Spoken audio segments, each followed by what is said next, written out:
Nu, ko esam bišķiņ jau atgājuši no savā nakts lidojuma, no ceļojuma un ķeramies atkal aktīvi pie darbiem. Šodien mums bija plānošanas sapulce par biznesa startup pasākumu.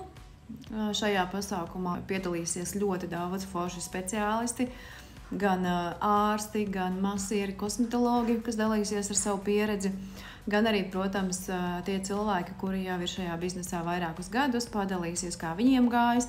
Nevienmēr ceļš ir bijis rozēm kaisīts, bet tas jau normāli pieder pie dzīves.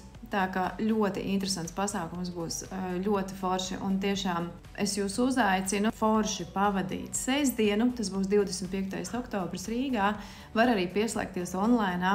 Vienkārši vērtīgi forši pavadīt sestdienu, paskatīties uz lietām varbūt mazliet citādāk. Tā kā, ja vēlaties, lieciet plusiņu vai arī rakstiet man privāti, es nosūtīšu sīkāku informāciju, būs ļoti, ļoti jaudīgs un pozitīvs pasākums, un tas pozitīvisms, ko tur var iegūt, tas vien jau ir to vērts, lai piedalītos.